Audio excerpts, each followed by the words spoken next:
우리는 시편 17편 말씀을 함께 읽어가면서 은혜를 나누고자 합니다. 오늘은 두 가지인데요.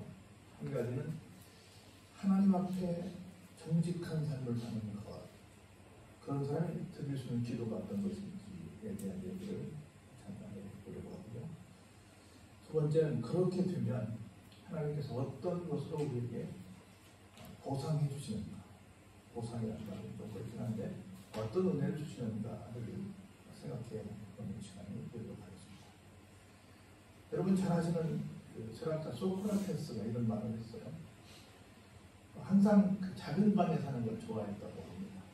우리 어린 아이들 작은 방에, 작은 공간에 있는 걸 좋아하고, 우리 옛날 어린 시절 보면 저녁마다 함께 모여서, 그때는 그러니까 특별히 다른 놀이가 없으니까 사랑방에 모여서 놀던 때가 많이 있었는데, 그때 보면 큰 집, 부잣집에 사는 것보다는 조금 어렵게 사는 집에 조그마한 그 친구의 집에 있는 방에 들어가서 옹기종기 모여 앉아서 이야기했던 그런 때가 기억이 나는데, 아마 그런 그림이 아니었을까 생각이 듭니다. 그런데 유명한 선생님이니까 사람들이 많이 찾아왔어요. 오는 사람들하고 묻습니다. 선생님, 왜 이렇게 작은 방에 사세요? 우리 불편하잖아요. 좀 방을 좀 넓은 데로 좀 옮기시죠. 이렇게 말했다고 합니다. 그때 소크라테스가 이렇게 말했다고 해요. 이 방이라도 청결한 친구들이, 진실한 친구들이, 정직한 친구들이 좀 찼으면 좋겠네. 이렇게 말했다고 합니다. 뭔 말인지 이해해 주세요. 주변에 많은 사람들이 나랑 친하다고 찾아오는데 정말 나에 대해서 얼마나 정직하게, 청결하게, 진실하게 대해주는지 모르겠네.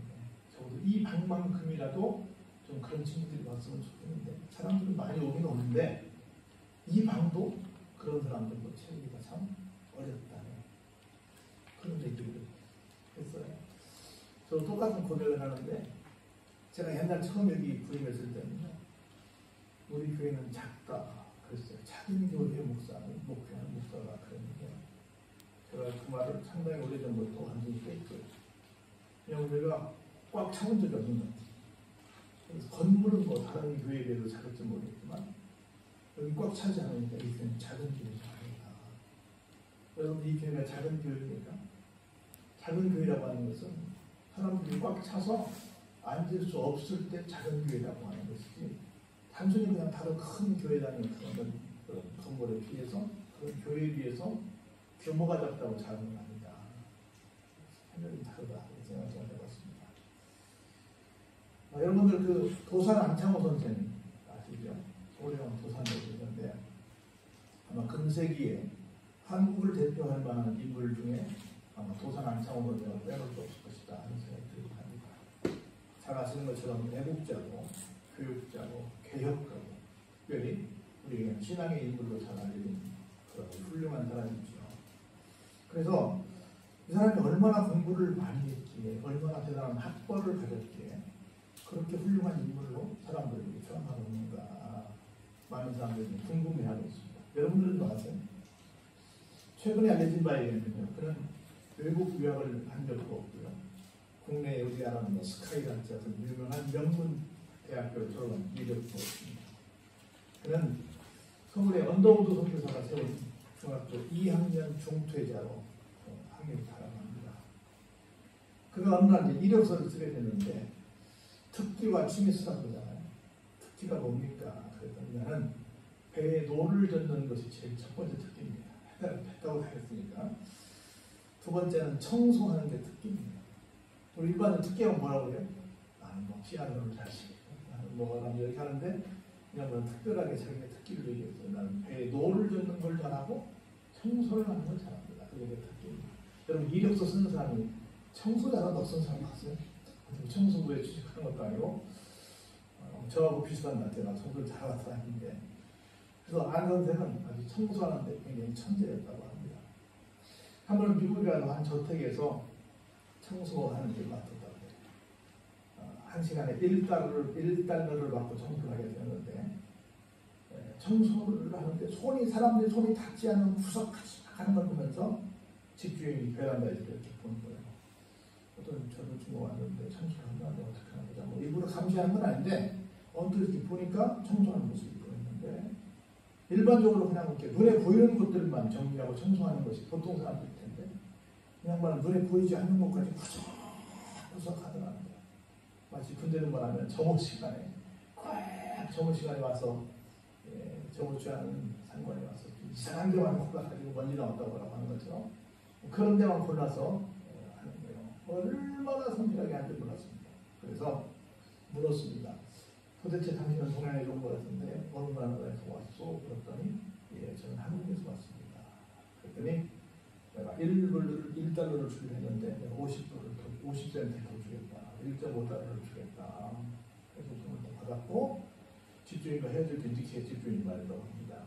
당신은 우리 집에 청소가 아니었고 진짜 신사였어. 그렇게 말합니다. 정직한 모습. 그래서 수십 년이 지난 지금까지도 안창호 선생이 그렇게 많은 사람들에게 존경을 받는 것은 그런 조그마한 지금 청소한 게 큰 일은 아니잖아요. 그런 일에 불구하고 정직하게 했기 때문에 그렇게 많은 사람들이 존경하지 않나 하는 이야기들을 사람들이 하고 있는 겁니다. 오늘 한번 1절에 다윗의 얘기를 한번 보죠. 이렇게 시작합니다. 여호와여 의의 호소를 들어줘서. 내가 지금 간절한 마음으로 기도하는데 그 기도가 호소였다. 근데 어떤 호소예요? 의의 호소. 내가 하나님 앞에 지금 그런 안창호 선생님이 말하는 것처럼 어떻게 했어요? 정직하게 살았다. 그런 나의 울부짖음에 주의에서 좀 들어봐 주세요. 거짓되지 아니한 입술에서 나오는 나의 기도에 귀를 좀 기울여 주세요. 계속 뭐예요? 내가 어떤 사람이었다? 정직한 사람이었다. 내가 신실한 사람이었다. 라는 얘기를 계속하고 있습니다. 그래서 하나님 앞에 당당하게 뭐 할 수 있어요? 기도할 수 있어요. 그래서 주께서 나를 판단하시며 주의 눈으로 공평함을 살피소서. 나를 판단해달라. 여러분 누구한테 나를 좀 판단해보세요. 이렇게 말할 수 있으세요? 정말 어려운 말이죠. 근데 감히 누구에게?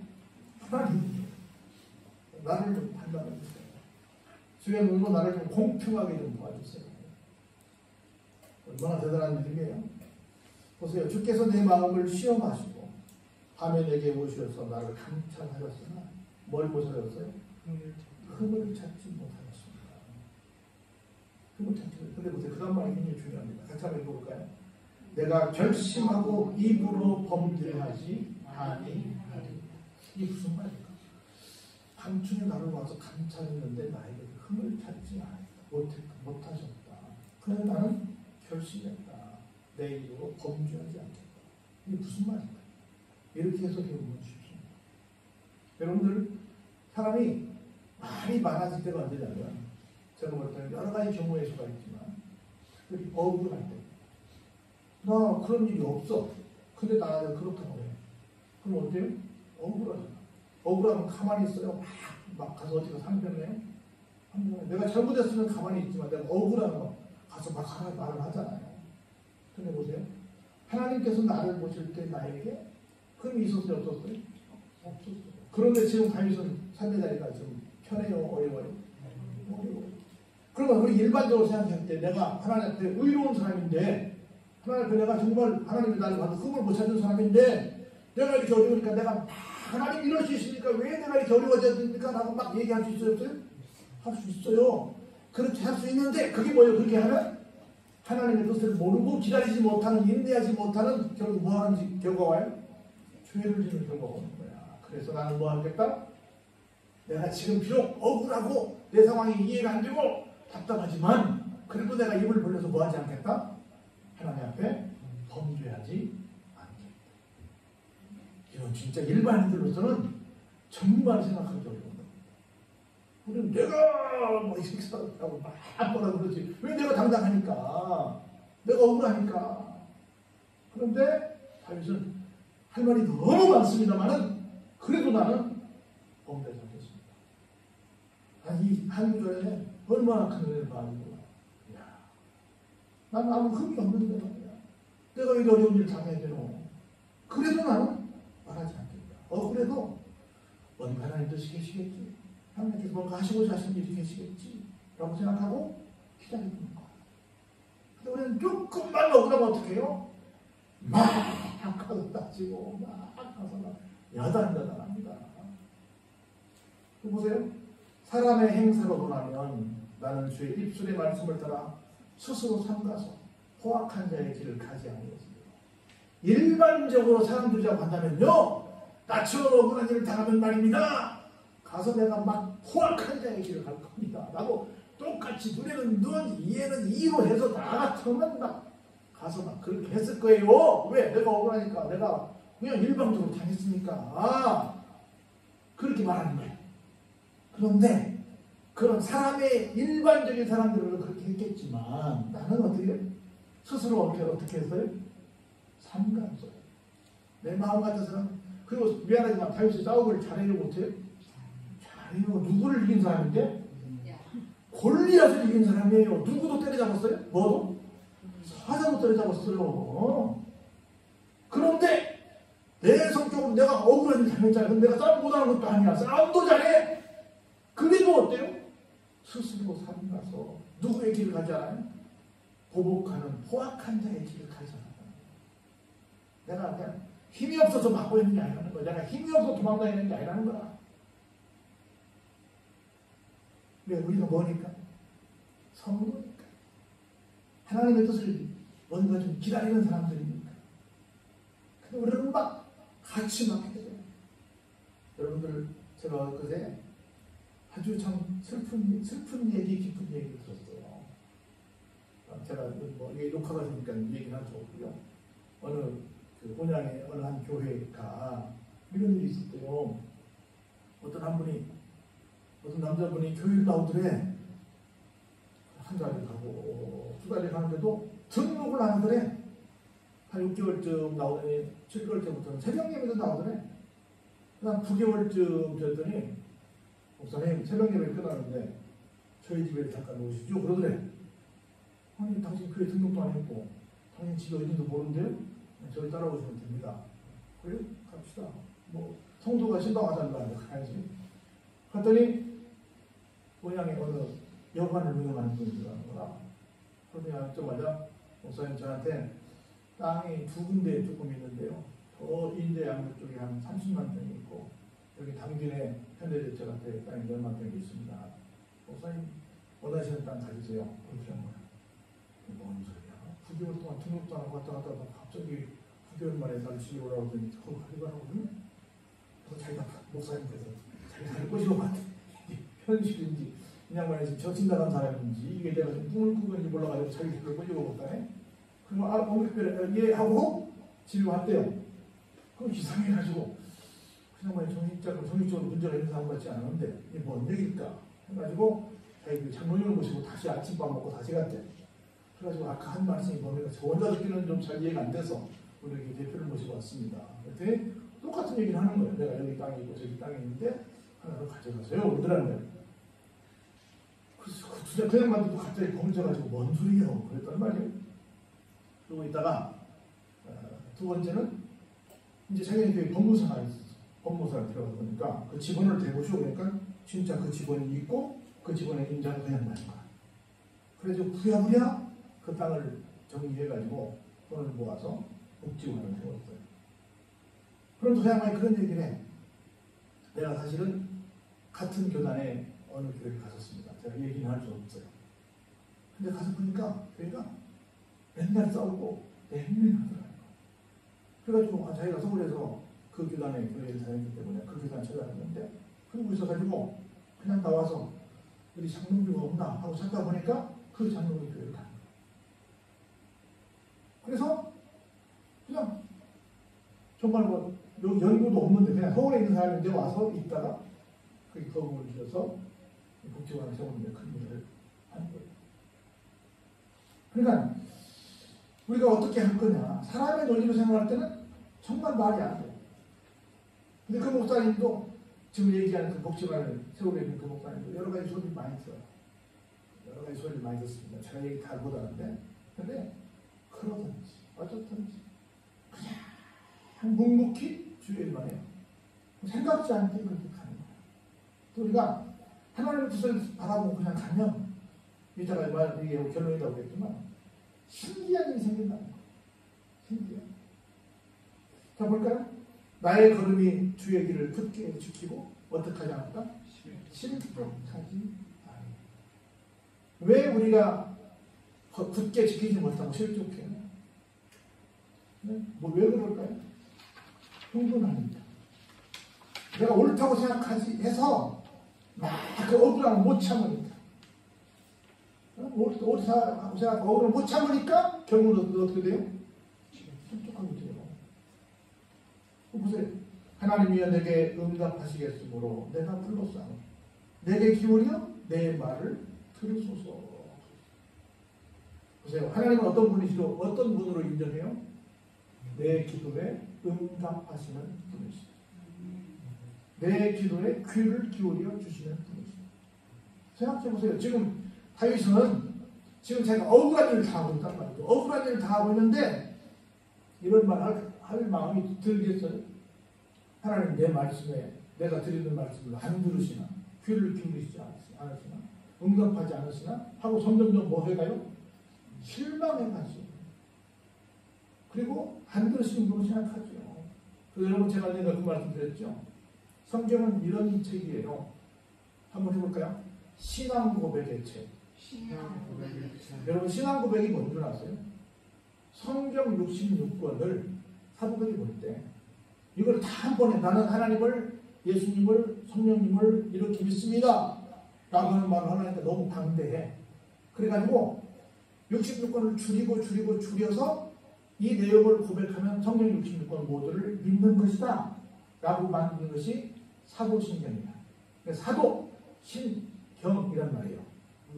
분리해서 말하는 사도들이 신, 믿는 것을 경, 글로 만든 것. 이것을 Apostles' Creed라고 말하는데 우리말로는 사도, 신경의 한자야. 근데 그냥 붙여서 사도신경 말하는데 원래는 우리 띄어쓰기 말하는 사도, 신, 경 이렇게 말을 해야 돼요. 이게 신앙 고백이야. 이것을 고백하는 사람이 하나님을 예수님을 성령님을 믿는 사람이구나 라고 하는 것을 말할 수 있어요. 또 하나는 뭐냐면 신앙 고백은 뭐냐면 그 첫 번째 우리 모두가 하는 공통적인 거예요. 성경은 위대한 사람들로 가득 차 있는데 그 위대한 사람들은 어떤 사람들이냐면 신앙 고백을 하는 사람들이에요. 이게 신앙 고백이 뭐냐면 우리가 말하는 지금 사도신경을 말하는 사람들이 아니에요. 그건 당연히 하는 거죠. 어떤 역경 속에서도 하나님은 분명히 그런 분이죠 라고 하나님에 대해서 바르게 고백하는 것을 뭐라고 해요? 신앙 고백이라고 해요. 예를 들어서 지금 시편은 앞부분이 거의 다윗이 썼거든요. 다윗이 지금 다 자기 장인어른이 자기를 죽이려고 쫓아다니고 있어. 자기 아들이 자기를 죽이려고 쫓아다니고 있어. 그럼에도 불구하고 다윗은 이렇게 말해요. 하나님은 나의 힘이시요 나의 방패시요 나의 피할 바위시요 나의 요새시요 여호와는 나의 목자시요 나는 하나님이 나의 목자를 나는 부족한 조 없어요. 근데 지금 그런 고백을 하고 있는 다윗의 입장은 진짜 그렇게 편안한 삶이에요? 아니면 여차하면 죽을 수도 있어요? 여차하면 죽을 수도 있어요. 그럼에도 불구하고 하나님에 대한 고백은 어때요? 이런 고백들로 가득 차 있는 거예요. 이게 뭐예요? 이게 신앙 고백이에요. 좋을 때, 잘 나갈 때, 내가 막 많은 걸 누릴 때 하는 것은 그것도 신앙 고백일 수 있긴 하지만 좀 수상한 신앙 고백이에요. 근데 정말 내가 절체절명에 있을 때 그래도 나는 하나님을 믿습니다. 그래도 하나님은 나의 아버지십니다. 그래도 하나님은 나의 피할 바위가 되십니다. 라고 고백하는 걸 뭐라고 한다? 신앙 고백이라고. 우리는 두 가지 신앙 고백 중에서 1번은 잘해. 전능하사 천지를 만드시는 잘해. 나는 지금을 바꾸고 나는 전능하신 하나님 아버지를 믿습니다. 그렇게 바꿔서라도 잘해. 근데 두 번째 신앙 고백은 어때요? 잘 못해. 코로나가 왔다고 어떻고 뭐가 어떻다고 어쩌고 어쩌고. 진짜 중요한 신앙 고백은 뭐였어요? 두 번째겠죠. 지금 다윗이 말하는 거예요. 하나님은 나의 기도에 응답하시는 분이시고 하나님은 내 기도에 귀를 기울여 주시는 분이시다 라고 고백을 하는 거예요.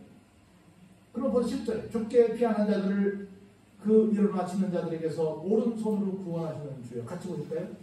주의 기이한 사랑을 나타내소서. 신기한 사랑. 이 사랑은 뭐예요? 생각지도 못하는 이해가 안 되는 거예요. 왜? 내가 이렇게 해서 못된 짓을 하는데 왜 그 사랑해? 모르는 거지. 모르는 우리 상상도 할 수 없는 희한한 방법으로 하나님 나를 사랑하신다. 할렐루야. 상상도 할 수 없는. 그럼 여러분 아까 제가 말씀드렸잖아요. 그 어마어마한 돈을 받은 그 교회는 상상도 못했죠. 오죽하면 목사님이 자기 사람 꼬집었을까. 상상도 못했어요. 근데 그 전 교회가 그걸 받았어야 되는데 그 교회는 맨날 뭐 했어요? 싸움밖에 못 하는 거예요. 제가 말했죠. 싸움만 안 해도 교회는 성장한다. 다 교회들이 한 100여 명 정도가 있을 때까지 성장을 하거든요. 근데 100명 넘기가 어려워요. 왜요? 되려고 그러면 저렇게 싸워. 좀 부흥하라고 그러면 저렇게 싸워. 그래가지고 계속 몇십 년이 가도 그 숫자야. 왜 그랬어요? 계속 싸워. 부흥시 못하는 교회마다 모두 그래. 이게 뭐만 하는 건 교회는 성장해요? 싸움만 하는 건 교회는 성장해요. 근데 교인들이 그 안에 꼭 염소가 있어. 꼭 마귀에게 붙잡힌 사람이 있어가지고 부흥한다고 그러면 싸워. 참 진짜 그 영은 불행한 불쌍한 영을 교회마다 꼭 그 짓거리는데 뭔 짓이냐. 아니 싸울 데가 없어. 교회가 싸우냐. 나는 평생 교회에서 싸운 적이 없는 것 같은데 교회에서 싸우는 걸 즐기는 사람들이 있어. 교회에서 싸우고 시체에서 싸우고 노예에서 싸우고 목총에서 싸우고 싸우는 게 취미고 특기인 사람들이 있어. 왜 싸울지 모르겠어. 교회는 사랑의 공동체인데 사랑하는 사람과 함께 있으면 사랑하기도 바쁠 텐데 왜 싸우는지 모르겠어. 나는 세상에 이해가 안 되는 게 교회에서 싸우는 사람들 또 데이트 폭력이란 말. 이게 무슨 말인지 모르겠어. 세상에 데이트처럼 가슴 설레는 날 시간이 어디 있어요? 근데 어떻게 그 시간에 싸우는 거야? 아니 저 참 상상이 안 가는 일이 많아요. 어떻게 싸울 수 있냐. 교회는 사랑의 공간이에요. 싸울 일이 없어요. 싸울 수가 없어요. 어떻게 싸워? 싸울 수 없지요. 이렇게 고백합니다. 나를 눈동자같이 지키시고 주의 날개 그늘 아래에 감추사 내 앞에서 나를 압제하는 악인들과 나의 목숨을 노리는 원수들에게서 벗어나게 하소서.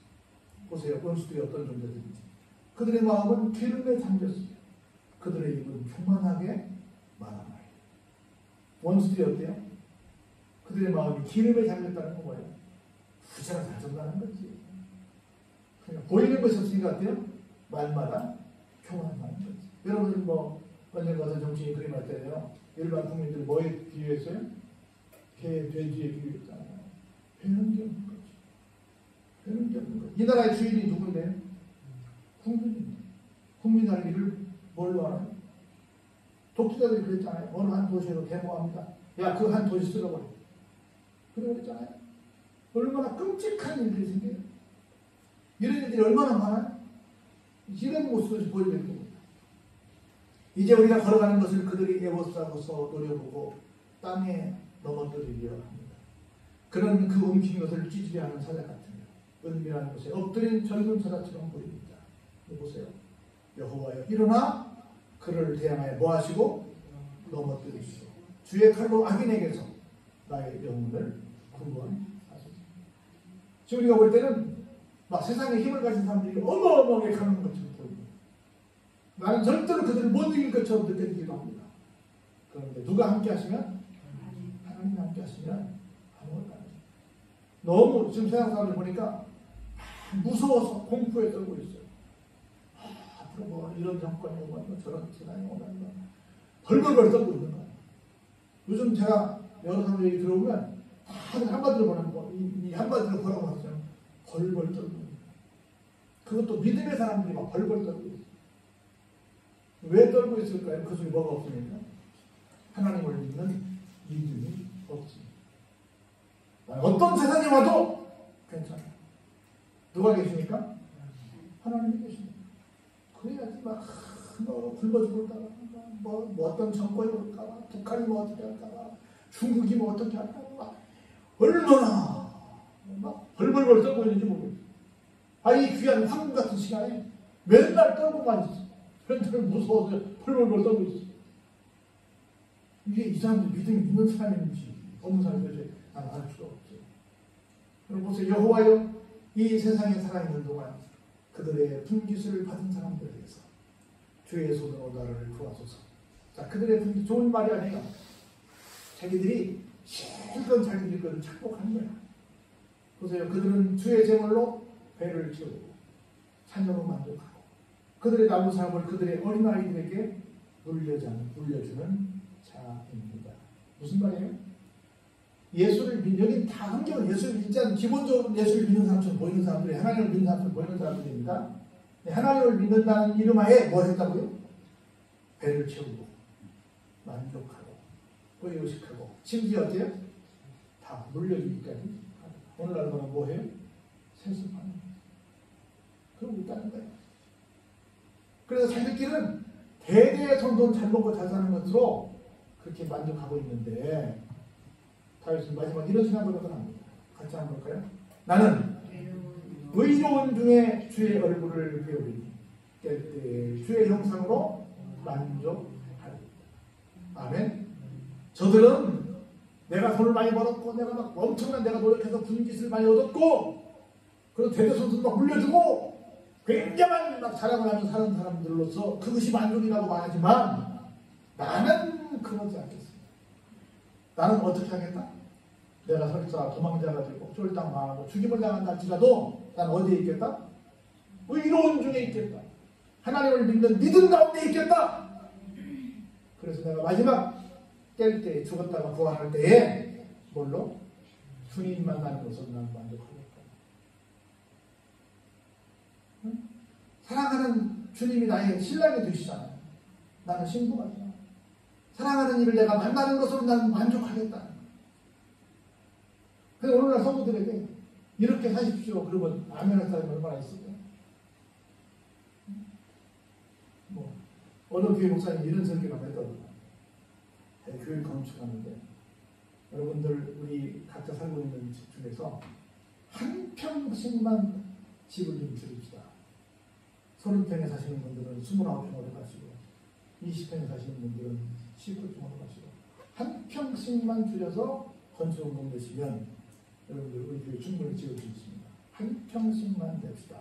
그랬더니 아멘 그러더래요. 이렇게 보니까 아멘 하는 누구만 아멘하면 새 사는 사람들마다 아멘 하더래. 자기 집 사는 사람들 아멘 하더래.